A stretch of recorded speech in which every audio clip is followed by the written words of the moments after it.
I think it may take a greater interruption before people realize that they've been meddled with in a way that's just not acceptable at all. The interruptions in services that are coming our way are going to surprise people, I think. And I know there are good people who have been working on solving this problem and who will continue, and hopefully it won't come to this, but there are people who are willing to give their life for their country, and not just as some patriotic saying. They're putting their lives on the line by being out there expressing their opinion. Today, it's not a problem. You can still express your opinion, but as people saw in 1930s Germany, there's some trouble coming. Welcome to Saving Democracy, a podcast dedicated to sharing the experiences of grassroots groups working to save democracy from the Trump administration's assault on the state and democracy. I'm Mike Palmer. I'm delighted to have you join us for this important conversation. Today, we're honored to welcome Greg Smela, one of the founders of Indivisible Brandon, whose passionate comment on the crisis we're in you just heard. Greg is an IT professional who, like many listeners to this show, felt the need to take action in response to the efforts of President Trump, Elon Musk, and Project 2025 to destroy democracy as we know it. Thank you for being part of this vital conversation. Now let's dive into our conversation with Greg Smela. So let's get started, and thanks for joining us. Greg, you are one of the people who got Indivisible Brandon, Vermont started. Can you tell us a little bit about how you came to do that? Well, I'd been concerned ever since Inauguration Day this year, when the flurry of executive orders started to trickle out of, actually not trickle, but flood out of the executive office in Washington, and just the sheer audacity of some of them. I was worried immediately, like many people, and it seemed like right from the get-go, the president was going to be following the Project 2025 yearbook.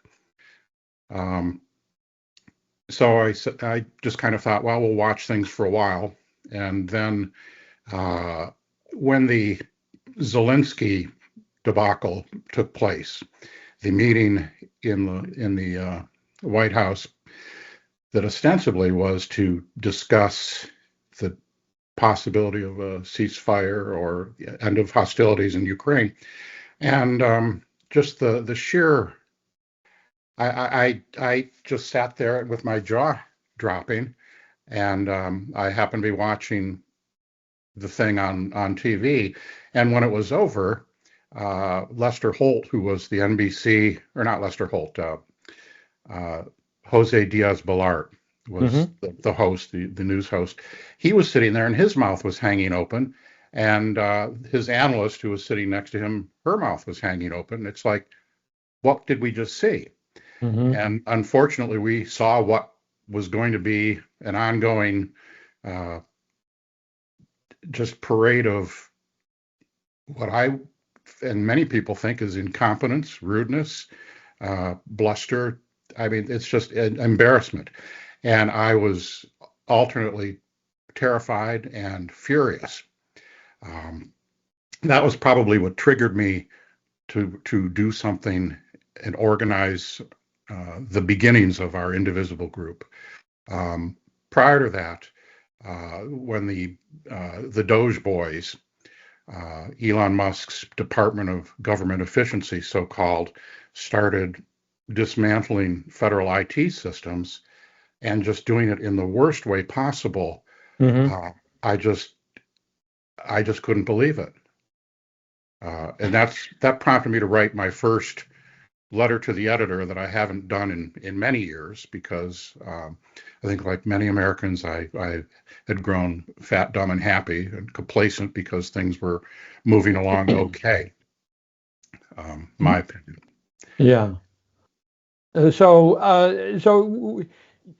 I think you just described what many people around the country have had as a similar experience, and many of them have done what you did, which is to say, I've got to do something. What did you do at that point? Um, I, in a way, I don't know what I did because I hadn't done anything like this in decades, because there really wasn't a need to. I mean, Mm-hmm. there were, instances or events that took place that I may have had feelings about one way or another, and they could be dealt with by contract or contacting elected officials and dealing with them in what was a normal to us way. Mm-hmm. Uh, and I just happened to come across the Indivisible website, the national group, and they were talking about a hands-off rally that was Mm-hmm.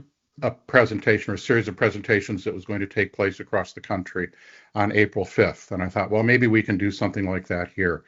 And I started writing to our local Front Porch Forum, which is a series of bulletin boards, public forums around the state of Vermont, and said, hey, can we do something like this? And I took out an ad in our local paper, said, hey, we're interested in uh, organizing something just to talk, if for nothing else, just to talk about this stuff. Mm-hmm. Uh, I distributed some flyers at our town meeting day in March, which for those who don't live in New England, town meeting day is the day of the year when everybody in New England uh, goes to their local town hall or similar site and discusses issues.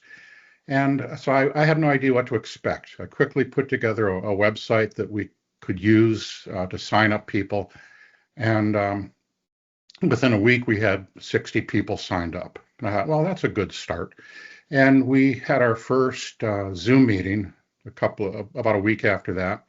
And we had about 70 people attend the Zoom meeting just to discuss things. And it was somewhat cathartic, Mm-hmm. just because people were realizing, hey, I can crawl out from under my rock and say something, Uh-huh. and this might be a vehicle to get things going, to get protests or rallies or just interest, just discussion going.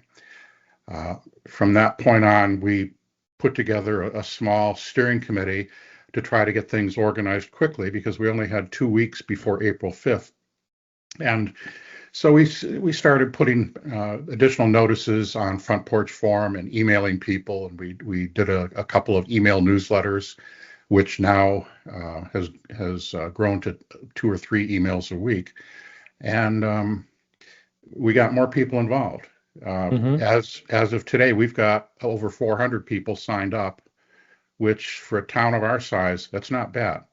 Uh, Well, then why don't we let people know who don't live in this area, just how big is Brandon and where is it situated?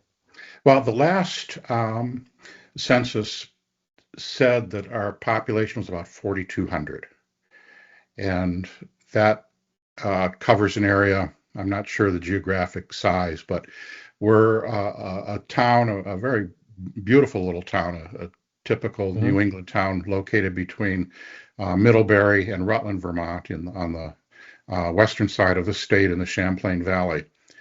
We just recently went through a really nice renovation of the entire town, new roads and new water treatment and new storefronts and sidewalks. So we thought, well, this would be a good way to showcase the town in addition to uh, demonstrating what we're interested in. Uh, So you had 2 weeks to get this rally on April 5 organized, the nationwide hands-off rally. And how did you go about doing that? well, we started publicizing it, as I said. We announced that we would post flyers, and we printed up some flyers and we distributed them. One of the other towns nearby, Middlebury, which is a large college town, home of Middlebury College, uh, wasn't going to be holding a demonstration. And let me backtrack a bit. One of the reasons that we decided to do something in Brandon or get organized in Brandon was because in Vermont, typically any type of demonstration or rally usually takes place in the state capital, Montpelier or Burlington, the larger cities in the state, and that's just where most of the political movement is. And we thought, well, we wanted to just show that people outside of those areas are also interested in what's going on, and we wanted to maintain our identity and just show that people in Brandon care about what's happening, and that's why we kind of struck off on our own. And we've had some help from people from other counties, other parts of the state, and we routinely talk with people from other parts of the state about common goals and common issues. But we circulated flyers to those people. We circulated emails, more things on our website, and then we just kind of crossed our fingers and waited to see what was going to happen on April 5th. We had absolutely no idea what to expect. So what did happen on April 5? We it was a really wonderful experience. We had about 700 people attend our rally in Central Park in beautiful downtown Brandon. We thought we would be lucky if we got 50. So everybody just had I don't want to say had a good time, but everybody felt good. We had people come up to us, and people were alternately laughing or just hugging each other, and there were a lot of tears too. People just felt, I'm not in this alone. We're all in this together, and that's the feeling that took place. I mean, other than the great signs that people made, we had provided a number of signs because we had no idea what was going to happen. We had people who just came up with some really clever signs, and we just had a good time talking, singing old songs. We even had some pro-Trump protesters who were in the crowd too, and we had absolutely no problem with that. And they were respectful, and it was nice. We were worried about troublemakers or people confronting each other because, let's face it, there are a lot of heated discussions around all of the issues that are involved in what's been going on. But it was a stereotypically civil Vermont presentation. Yeah. So, well, thanks for sharing that.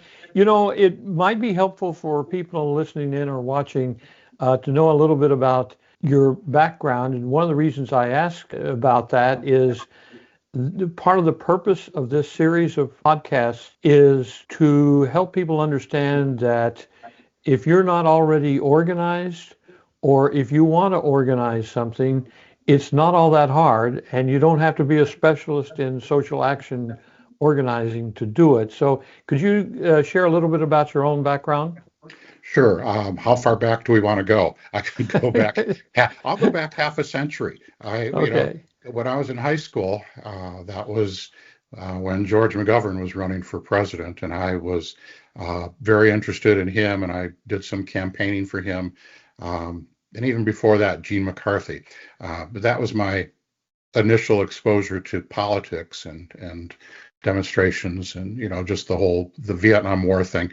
I then went through college and did my thing there, went out into the work world, and over the course of several years, I was alternately involved in radio journalism and ultimately information technology. And the last 30 years of my life, I was doing information technology for about 15 years in the DC area, working for some trade associations as chief technology officer, and also as an IT director for a defense contractor.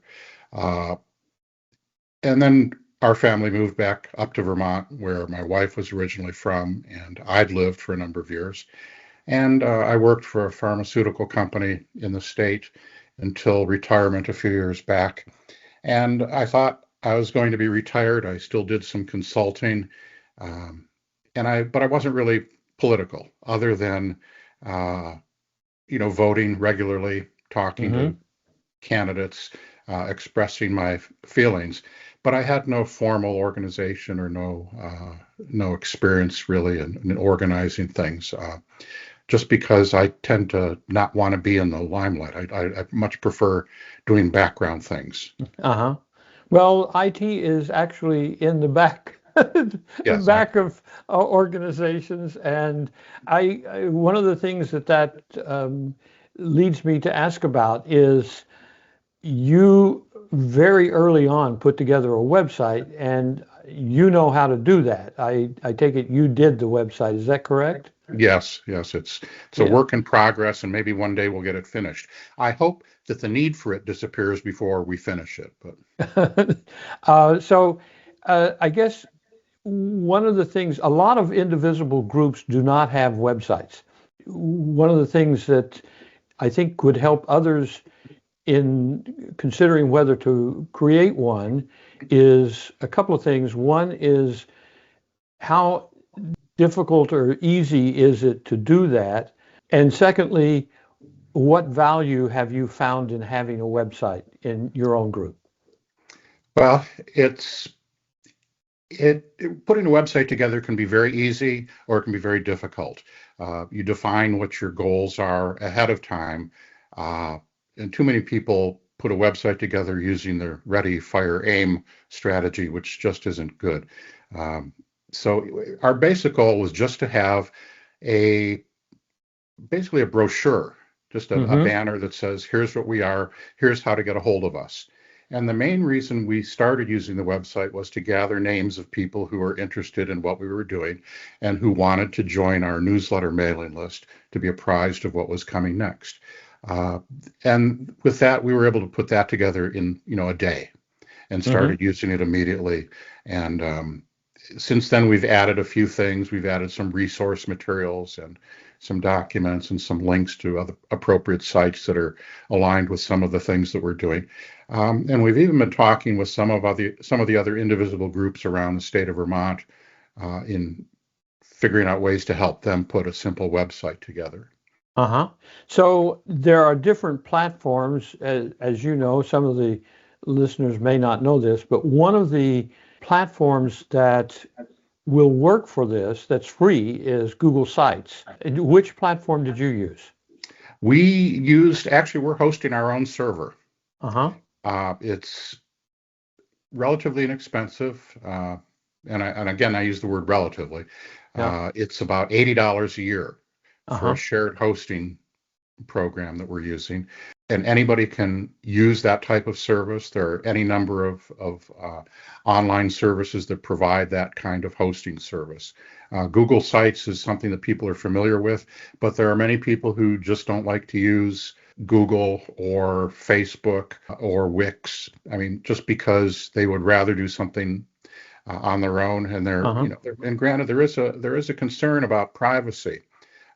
People using Google may or may not know that Google basically scrapes a lot of information from emails and anything that they're hosting. And there are some security concerns in the types of websites that we're dealing with.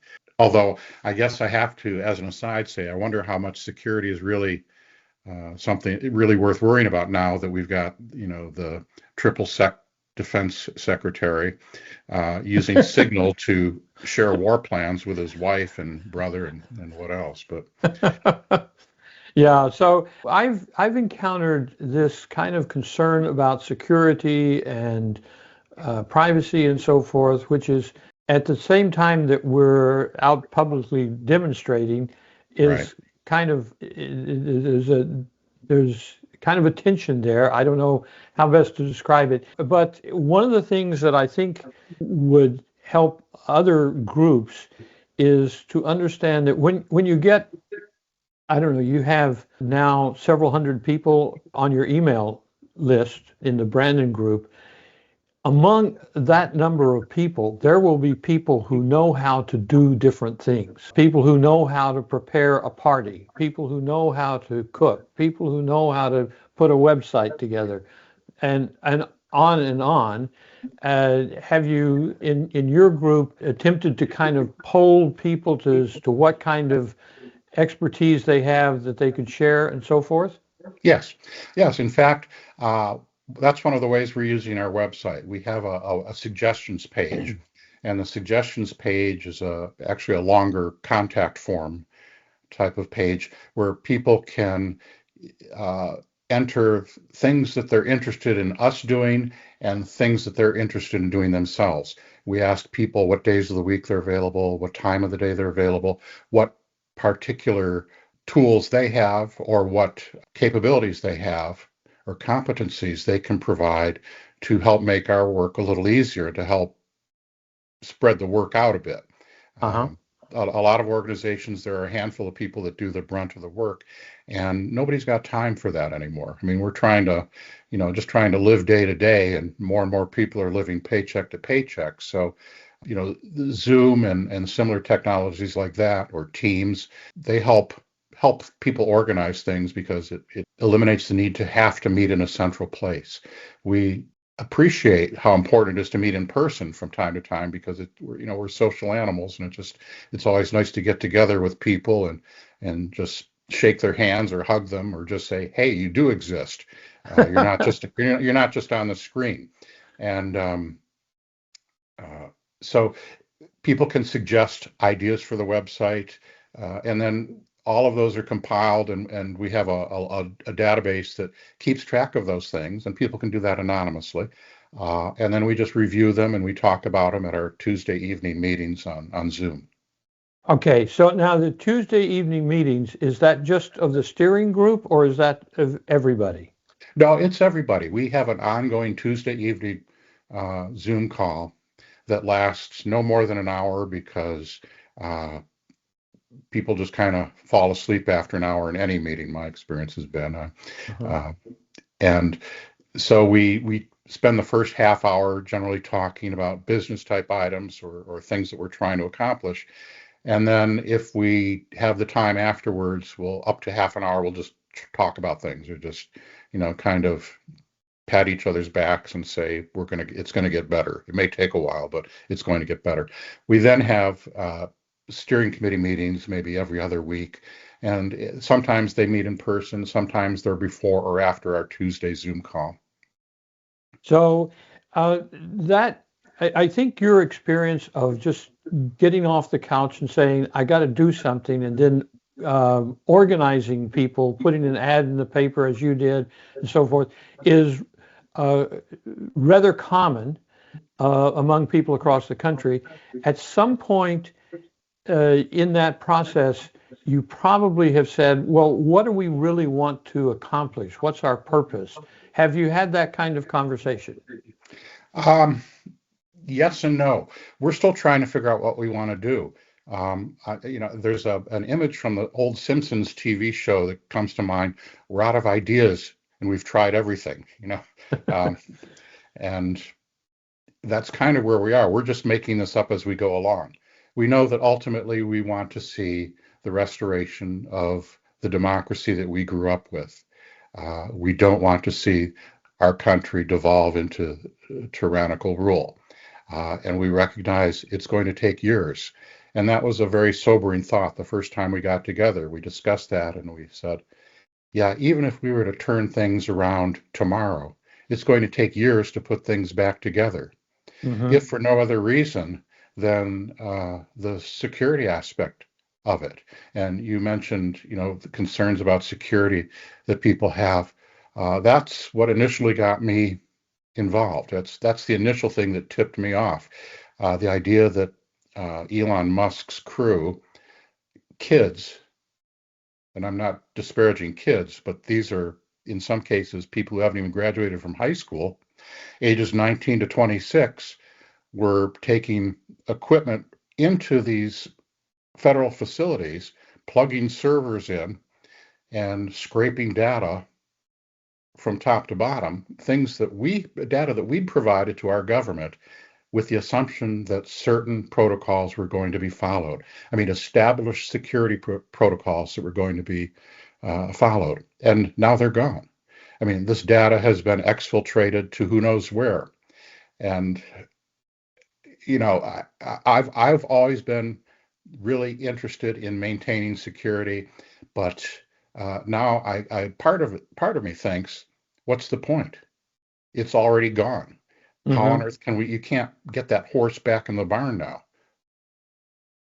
Yeah. So that's a concern that I guess everybody has, especially with data like Social Security information, medical information, which you may not think about this very much, but when it gets into it, various organizations or people can make use of that data in ways that are frankly nefarious, and undermine our sense of trust with each other and trust of the government. And it's it's a very um, problematic, to say the least, thing that is happening there. So you're still working on who do we want to be when we grow up, uh, and uh, so that's a process, and people need to understand that you don't necessarily come with the full articulated vision statement and purpose and mission statement as you start something like this. It's a process that you work out over time, um, and I assume that you've been discussing that internally. Is that correct? Yes, and I should mention, you said what I want to be when I grow up, or what we want to be, and and I'll tell you quite frankly, the one overriding idea that came out at our first meeting was we're all doing this for our kids, Mm-hmm. and I can't even mention that without starting to tear up. I've got a son who's going to be 35 years old next week, and he works for a federal agency remotely, and he's been absolutely terrified since January 21st because of the uncertainty. And despite all the rhetoric coming from the MAGA crowd who says that federal workers are all lazy, worthless bums and they should be tossed out, that just simply isn't true. And I'm not saying that just because he's my kid. I've known a number of federal workers over the years and have worked with them and with agencies in a number of capacities. And they're all there not because they want to make a lot of money. They're there because they have a genuine desire to help the public, which is much more than what many of our elected officials want now. Yeah, so I'm glad you brought that up, because one of the things that we're going to do with this podcast series is explore the professional services that our government provides to us. I think a lot of people take these services, or in the past have taken them somewhat for granted, like clean air, clean water, roads that are in fairly good repair. Things work, and they work in the background, and we don't think about it. We don't have a need to think about it. And the federal government and state governments and local governments uh, perform these kinds of functions more or less in the background without our being all that much aware of it. For example, you wake up in the morning, you look at your iPhone, and you say, "Oh, it's going to be a sunny day today, and the temperature is going to be a high of 55." Where does that information come from? Well, it comes from the National Weather Service. It doesn't come from any private organization that has put this together. They get that information from the National Weather Service, which is part of the um, National Oceanic and Atmospheric Agency, which is part of the Department of Commerce. And it's a large operation which has run extremely well for decades, and gives us extraordinarily accurate predictions on what the weather is going to be. And we all take that for granted. And the Trump administration has sought to destroy NOAA, the National Oceanic and Atmospheric Administration. And that was because Project 2025, the people at the Heritage Foundation said, we want to get rid of NOAA. Well, why do they want to do that? They want to privatize it. They want to make it so that somebody can make a lot of money off of this, and it's no longer a service provided by the government, and so forth. So that's part of what your son's involved in, and literally millions of other people, park rangers, people who work at the Weather Service, and so forth. And I take it one of the things that's, at least in your mind, is protecting those professional services. Sure, and it's keeping politics out of those services. The civil service has always been non-political. That's been the whole point of it, to protect those services from whatever politician may be in office, and that's what has allowed all of those services to operate successfully over the years, over the decades. A good example is Social Security. There's a great fear that Social Security is going to be privatized, and now that it's been overtaken by political appointees, you've got the Social Security Agency declaring people dead to try to get them off the rolls or force them out of the country, ostensibly because they're illegal immigrants or they're undesirables.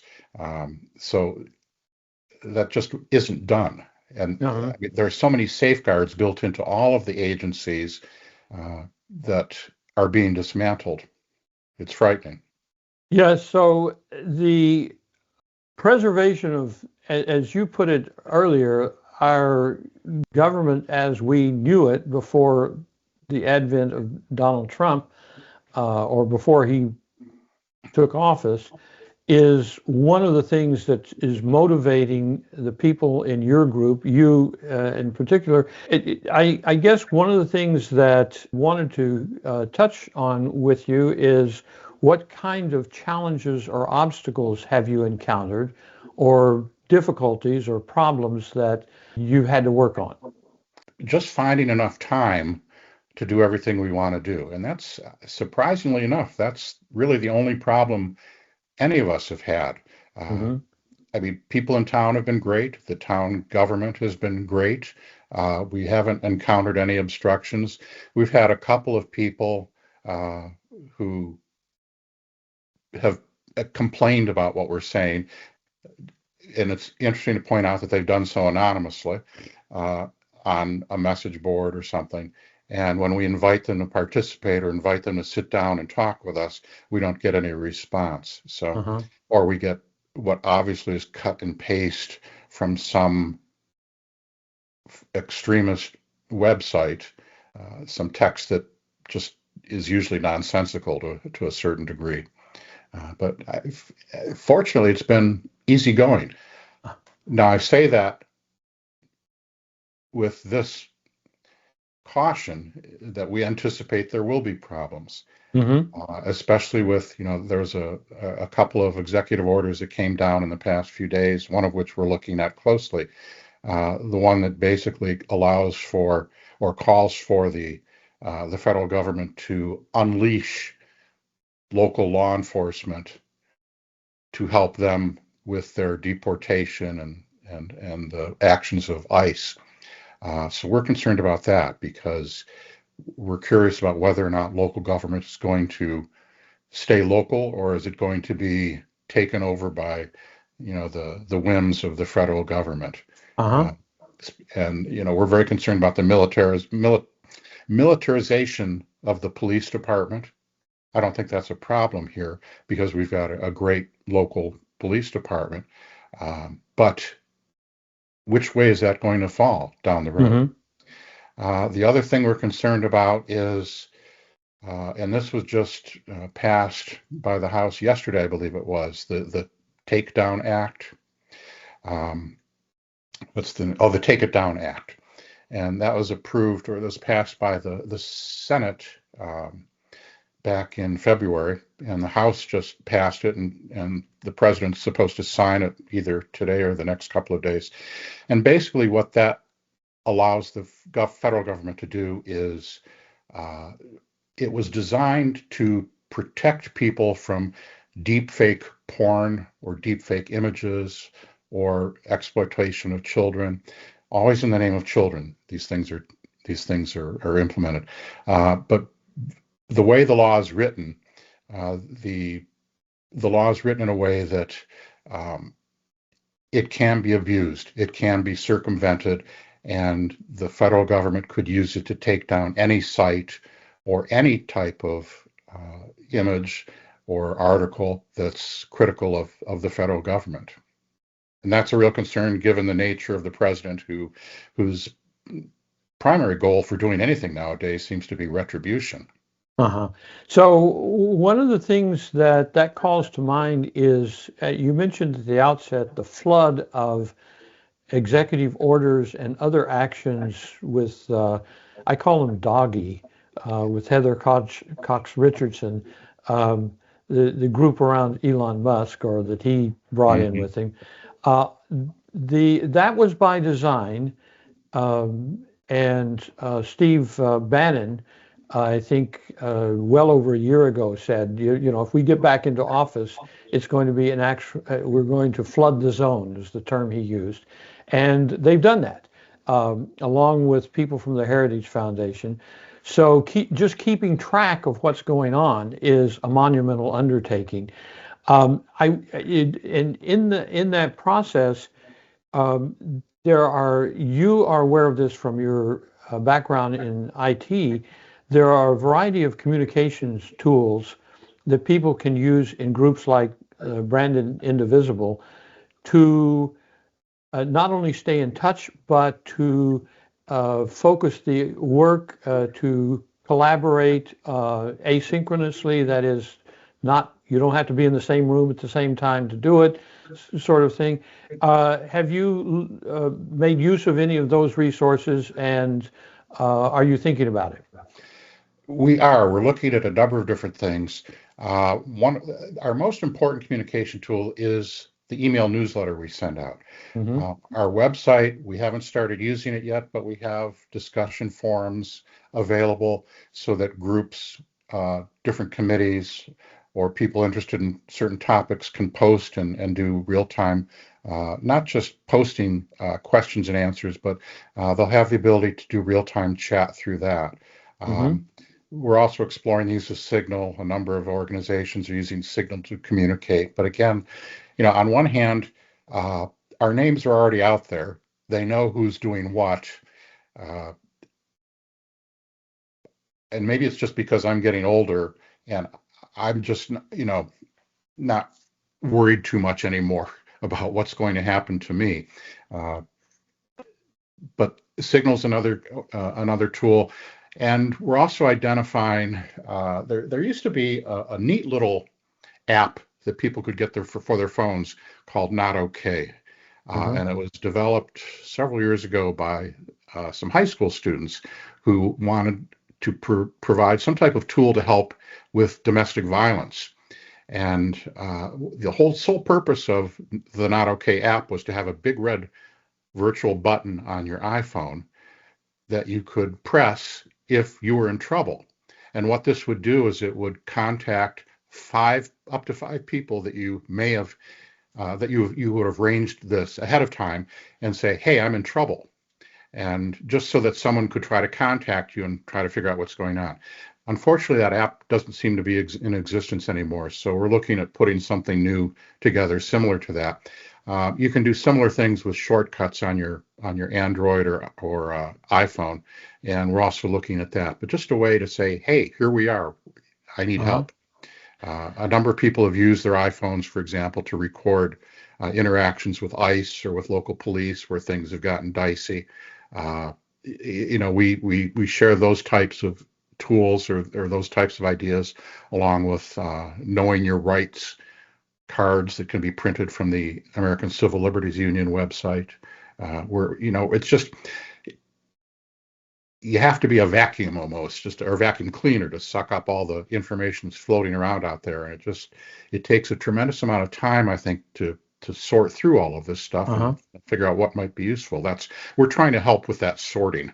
Indivisible, the national organization, has some resources on its website.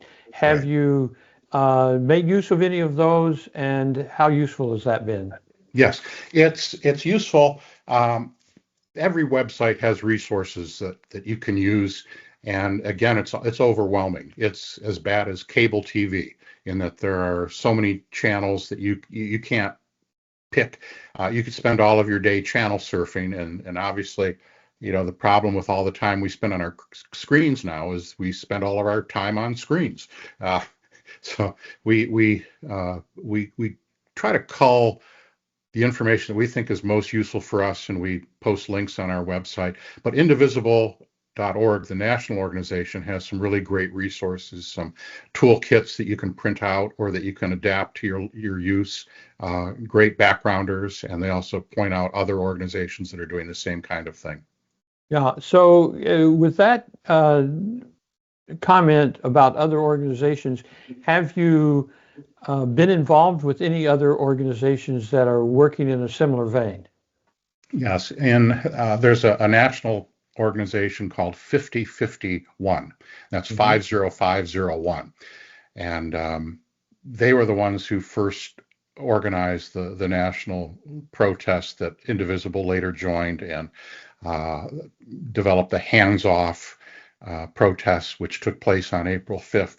And there are a number of other smaller groups around the state of Vermont that we answer emails from.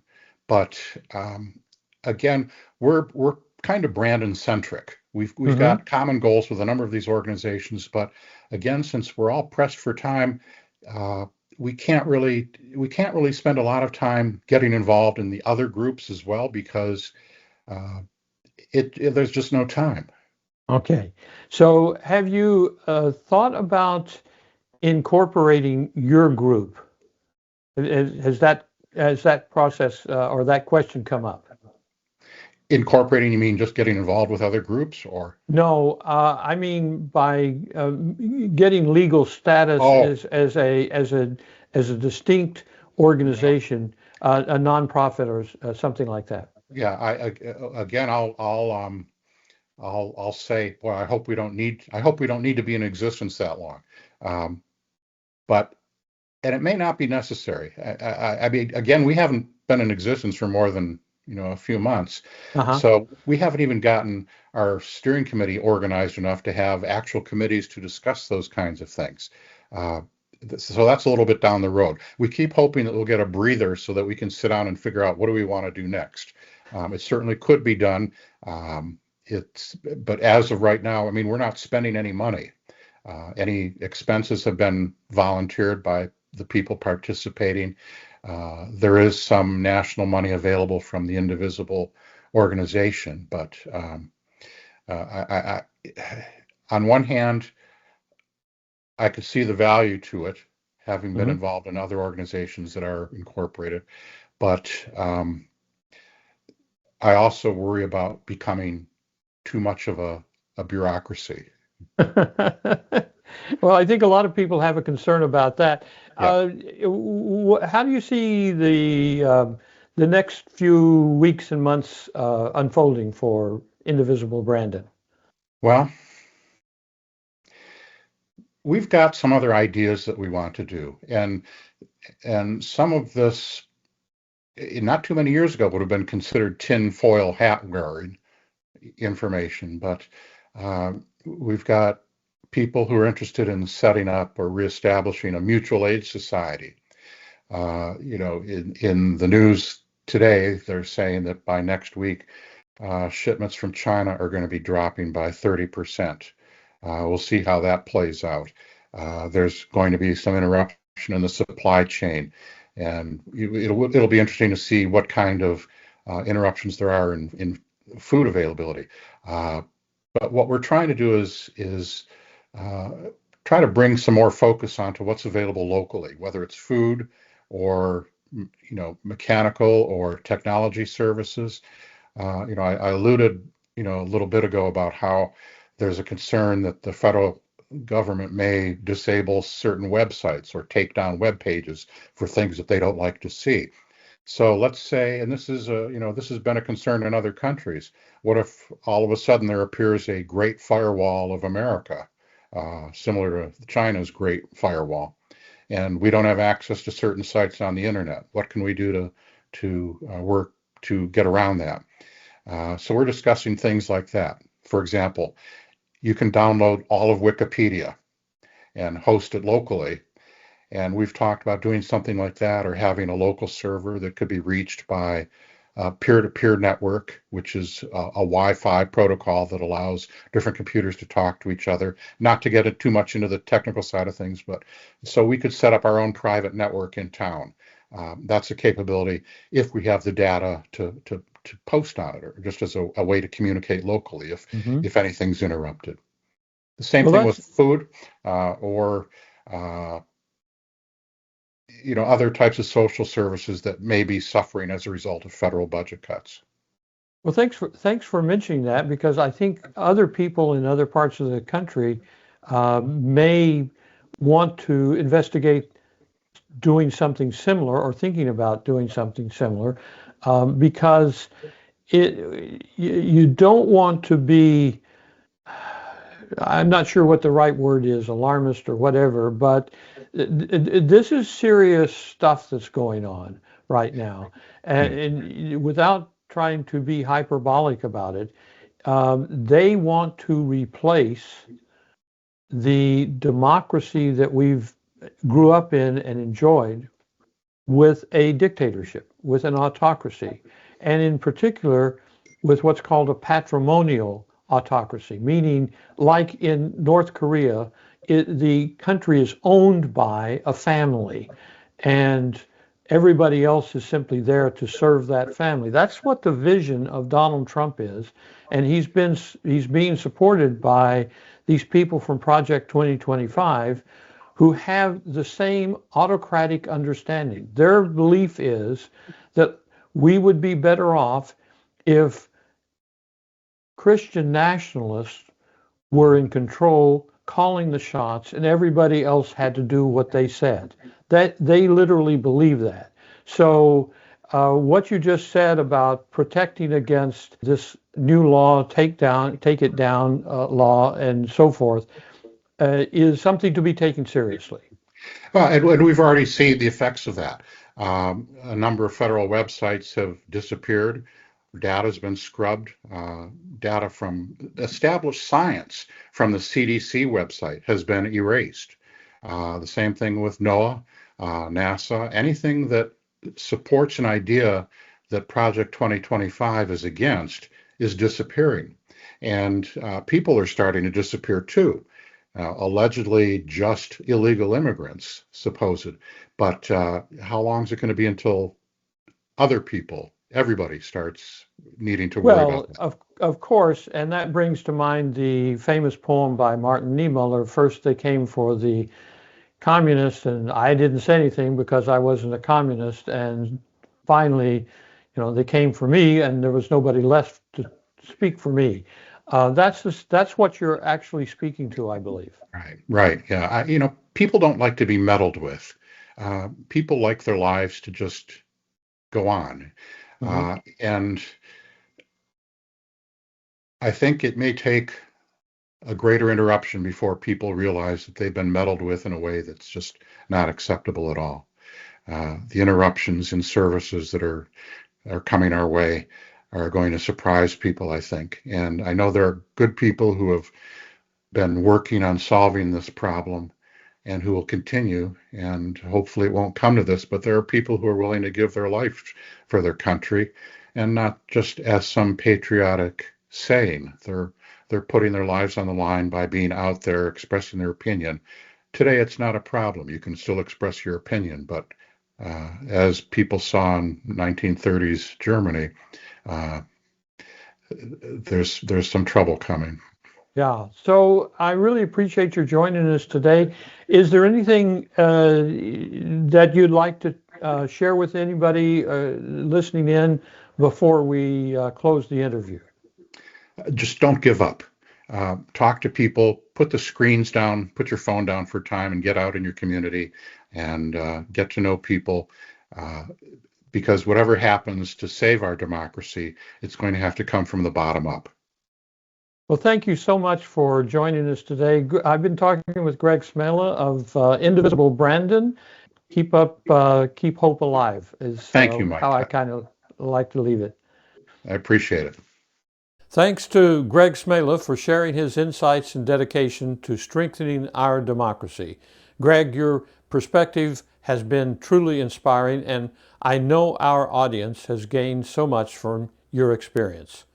To our listeners and viewers, if you found value in today's discussion, please subscribe to the Together for Good channel on YouTube or our Substack as well to stay updated on future episodes. Sharing this conversation with friends and colleagues helps us build a larger community committed to protecting democracy. We'd also love to hear your thoughts in the comments section. Your engagement enriches this ongoing dialogue. Until next time, thank you for joining us on Saving Democracy. Together, we can achieve a more perfect union.